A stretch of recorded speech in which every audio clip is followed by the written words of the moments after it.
Ya, awalnya sebuah puisi yang saya tulis sekitar 17 tahun yang lalu.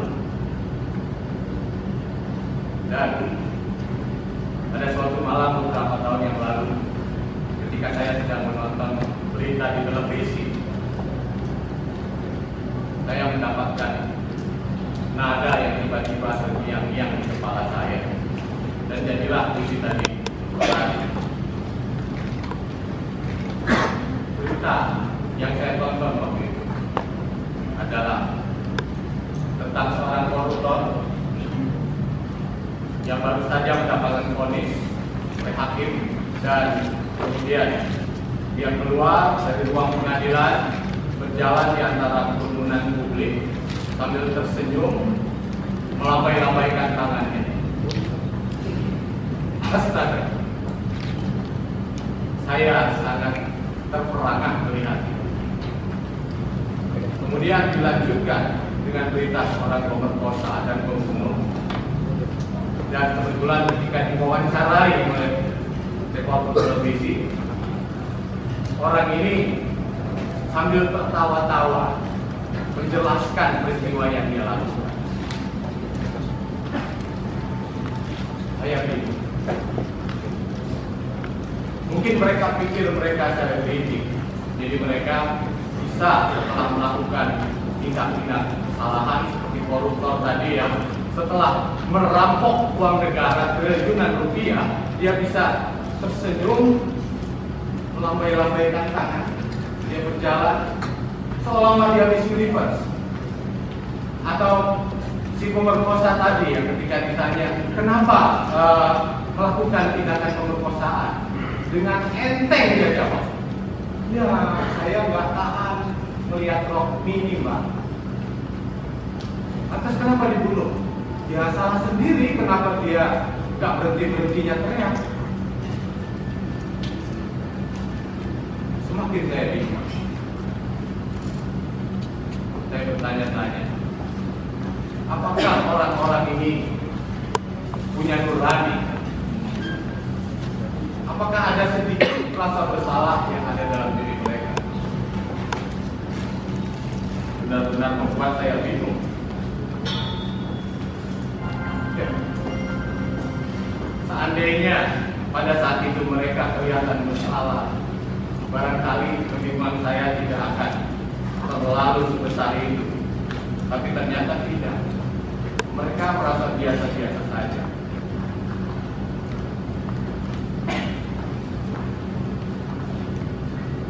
Itulah yang terjadi. Saya kemudian berpikir tentang superhero. Ya, seandainya ada superhero yang datang kemudian membasmi para penjahat, menghabisi mereka.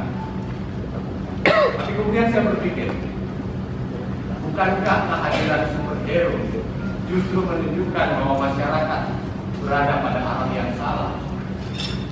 Bukankah keinginan akan hadirnya seorang superhero justru menunjukkan bahwa peradaban kita kacau? Itulah yang kemudian saya pikirkan. Bagaimana dengan para penjahat? Kalau penjahatnya cuma 1, 2, 3, atau bahkan 100, barangkali bisa dengan gampang diberantas.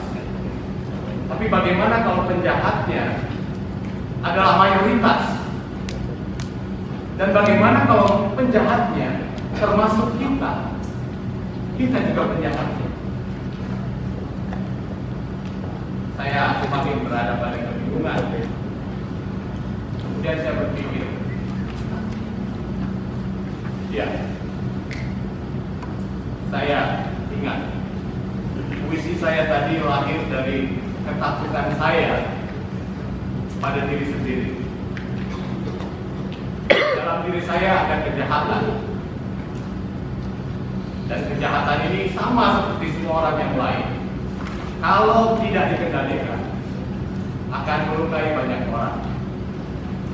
Sudah lama sekali saya memikirkan potensi kejahatan yang ada dalam diri saya. Kemudian saya berpikir lagi, lalu bagaimana dengan orang lain?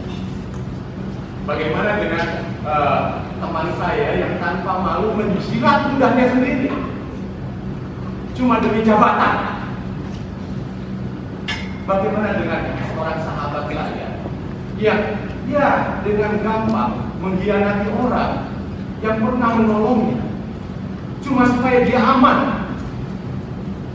Bagaimana dengan seorang saudara saya yang membuang jauh-jauh harga dirinya supaya dapat uang? Atau bagaimana dengan keponakan saya yang mencontek cuma demi dapat nilai? Saya merasa beruntung karena sebagai seniman saya tidak butuh jabatan. Jabatan saya adalah karya-karya saya. Pejabat biasanya kehilangan kehormatan ketika jabatannya selesai, tapi seniman akan terus dikenang. Itulah sebabnya saya merasa bersyukur. Saya juga tidak perlu mencontek. Kenapa? Karena karya-karya saya biasanya belum dibuat atau belum dipikirkan orang. Jadi ya, setidak-tidaknya saya menyelamatkan diri saya sendiri. Kemudian saya berpikir lagi. Akhirnya saya kemudian sampai pada satu kesimpulan bahwa kita hidup dalam masyarakat yang penuh dengan kontradiksi. Di satu sisi kita bisa mengatakan bahwa menolong orang adalah sebuah kemuliaan, tapi di sisi lain kita juga mengatakan bahwa menyelamatkan diri sendiri adalah kecerdasan. Di satu sisi kita bilang bahwa memajukan masyarakat adalah sebuah kebaikan, dan di sisi lain kita bilang bahwa memperkaya diri sendiri adalah sebuah kehebatan. Inilah kontradiksi yang kita alami. Dan dulu sekali saya pernah bingung ketika saya masih sekolah, dan kebingungan saya terjadi ketika saya disetrap oleh seorang guru gara-gara saya mengumpul beberapa orang kakak kelas yang berusaha untuk memeras, kemudian mereka mengeroyok saya. Saya disetrap karena saya memukuli kakak kelas saya. Kemudian waktu kuliah saya juga pernah ditahan oleh polisi karena waktu itu ada 8 orang bersenjata yang berusaha untuk merampok bis yang kebetulan saya tumpangi, dan saya tidak mau orang-orang di depan saya dirampok, tapi saya ditahan oleh polisi. Ini yang membuat saya bingung. Apakah saya harus diam saja, pura-pura tidak terjadi apa-apa? Apakah saya biarkan ibu-ibu di depan saya dikalungi celurit, kemudian dirampok, sementara para penumpang lain cuma diam atau pura-pura tidur? Itulah kebingungan saya pada waktu itu. Tapi sekarang saya sadar bahwa kita memang hidup dalam kontradiksi. Sebagai keturunan bangsawan Jawa, saya memang mewarisi nilai-nilai yang ada dalam keluarga kami, mungkin sudah turun-temurun. Ya, seperti misalnya anak laki-laki harus menguasai ilmu silat dan ilmu kesaktian. Kenapa? Supaya dia bisa membela diri, membela keluarga, membela orang-orang yang lemah. Ini ajaran dari orang tua saya. Anak laki-laki harus mempelajari seni dan sastra. Kenapa? Supaya dia mempunyai jiwa yang halus dan berbudi dan mempunyai tenggang rasa. Anak laki-laki harus suka bersemedi. Kenapa? Supaya dia punya rasa malu dan bisa mawas diri. Saya tidak tahu apakah saya mewarisi nilai-nilai itu, tapi yang jelas tidak satu pun dari nilai-nilai itu saya pelajari di sekolah. Tidak satu. Saya berpikir lagi, bagaimana dengan orang-orang di sekitar saya? Kita semua berada dalam masyarakat yang penuh kebingungan, sama seperti saya. Saya berada dalam konteks kehidupan yang telah meninggalkan kejawaan saya. Jadi kejawaan saya sudah mulai hilang atau mulai kabur, sementara nilai kebaratan nilai kebaratan yang ada di negara kita sekarang ini juga baru bentuk pohonnya saja. Akarnya sudah hilang, pohonnya baru kelihatan. Itulah yang ada.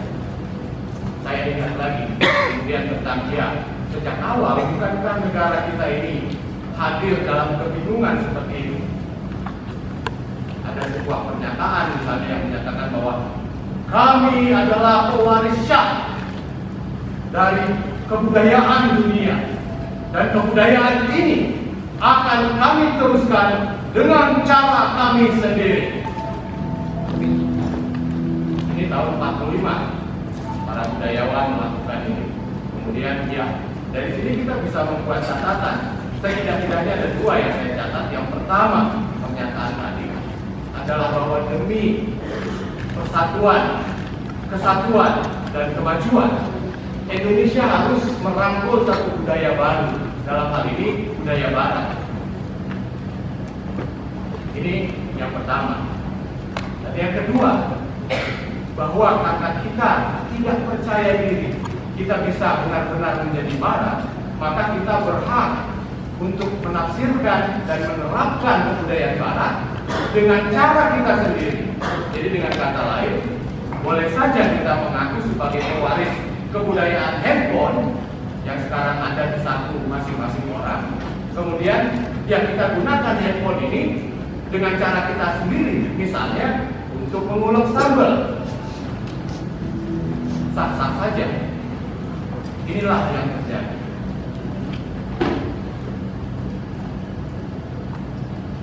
Saya banyak sekali merenung setelah itu. Tapi zaman terus berganti. Kita berjalan terus. Masalah-masalah semakin rumit. Dan kita masih kebingungan. Sementara secara teori kita bisa bilang bahwa kebudayaan nasional kita adalah puncak-puncak kebudayaan daerah. Ini secara teori. Tapi saya punya satu pertanyaan sederhana, sangat sederhana. Apakah bisa? Apakah bisa, saudara-saudara, sebuah kebudayaan diambil puncaknya saja dan tetap menjadi kebudayaan?